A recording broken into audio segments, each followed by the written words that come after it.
Can AI slot be a force for good? AI is changing culture. No one is sure how it will shape the future. Much focus has been on if and when AI will reach the singularity. But AI doesn't need to be self-aware to pose a challenge. As AI is used more and more to produce content that adapts to our algorithms, we are beginning to see content that plays to our cognitive biases and tics, just in the same way unboxing videos weren't a thing before YouTube. AI-generated content will adapt and shape cultural norms. AI will have the ability to shape society, culture, and politics as it reflects our collective unconscious and can hack human code through stories. As Yuri Noah Harari says, AI has just hacked the operating system of human civilization. The operating system of every human culture in history has always been language. In the beginning was the word. We use language to create mythology and laws, to create gods and money, to create art and science, to create friendships and nations. Arabian Nights is one of the oldest collections of stories passed down and shared across cultures, the original social media.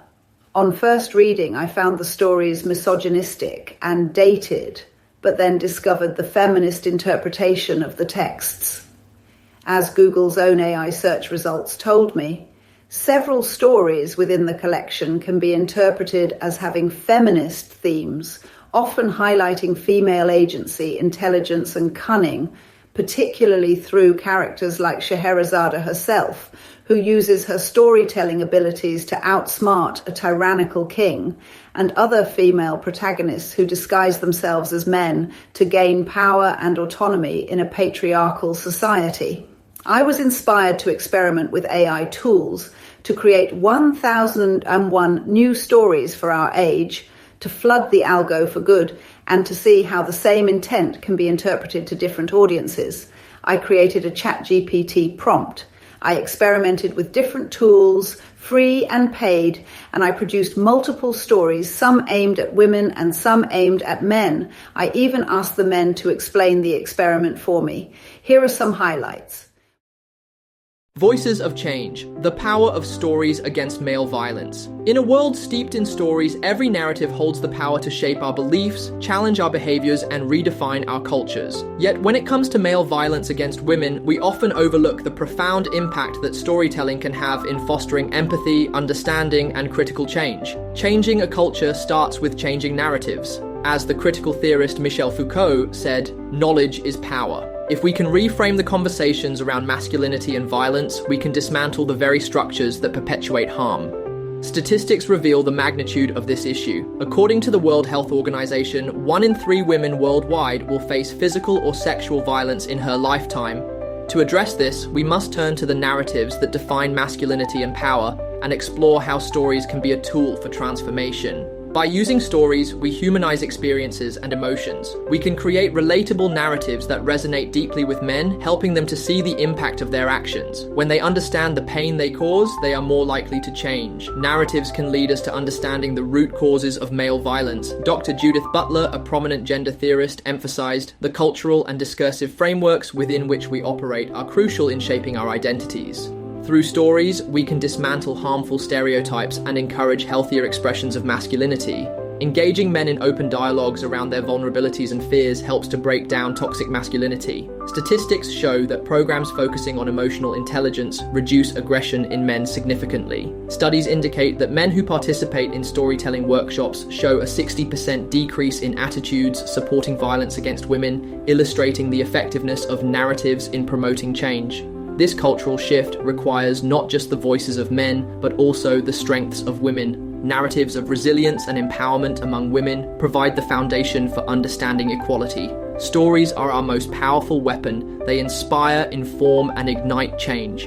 When women share their experiences, they challenge the status quo and advocate for justice. By harnessing the power of stories, we can create inclusive spaces for discourse, education, and healing. From ancient tales to modern narratives, let us remember the words of bell hooks. Life-transforming ideas have always come to me through my mother's voice. The Tale of the Merchant and the Pearl of Power. Listen up, my friends. Let me tell you about a dude named Kareem. Top-tier merchant, rich in silks and spices, knew how to hustle. But beneath that shiny exterior, he was carrying some heavy baggage. His past was filled with anger. The kind of anger that makes a man lash out at those closest to him, especially towards women. Sound familiar? One day, he runs into this old man, a wise dude with a beard that reaches the ground. This old-timer's got a pearl, a radiant gem that promised to reveal the ultimate truth if Kareem dared to wear it. Well, Kareem, being the savvy guy he is, thinks, why not? Let's see what this bad boy can do. Now put on your imagination cap, because when he draped that pearl around his neck, he opened the door to a dream world. He found himself as the heroic warrior of his fantasies, slashing villains and saving the day. But when dawn broke, guess what? He woke up face to face with Layla, a sharp woman and his business rival. Here's where it gets interesting. Layla was no damsel in distress. She was fierce, ambitious, and wanted respect in the market just as much as Kareem did. But here's where Kareem's past choked him. Instead of treating her as an equal, he saw her as a trophy, a notch on his belt. Classic mistake. As he explored the magic of the pearl, he found himself talking to the spirits of men from ages past. Each guy had a lesson. Let me tell you, they were dropping truth bombs left and right. One ghost from the past said, Kareem, you want to be a real boss? You can't be a lion by driving fear into everyone around you. True strength is in lifting others up. And there was this witty spirit, this joker, who loved to poke fun at how many men act like tough guys just to show off. He laughed. Listen, if you want to impress the ladies, make them laugh. Create bonds, not weaknesses. That hit hard. Kareem started to shift his mindset.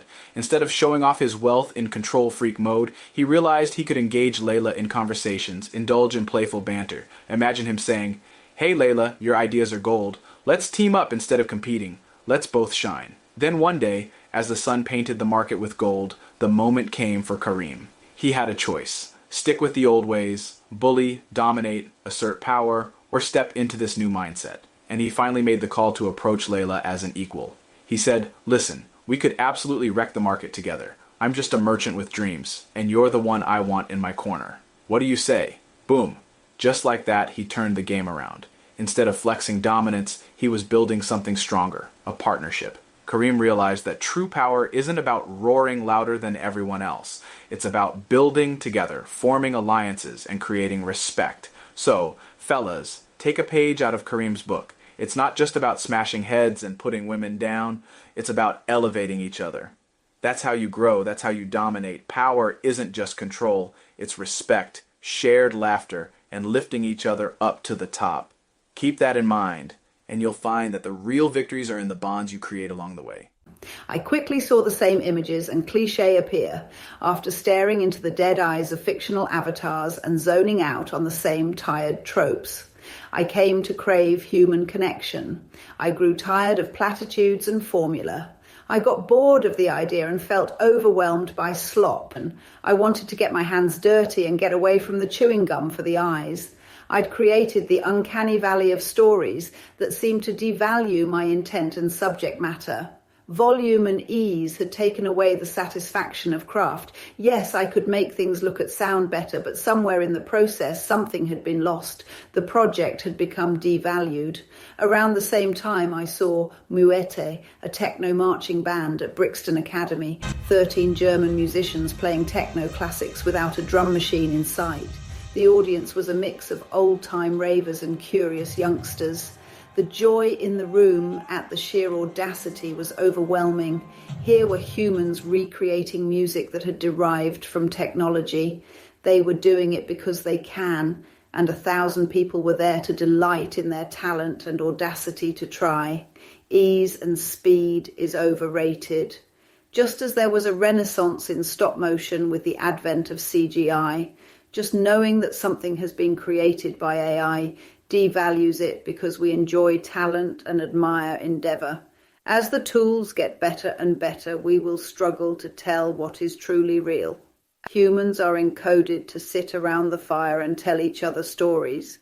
Maybe more and more we'll crave the warmth of that fire on our faces as we tell each other those stories.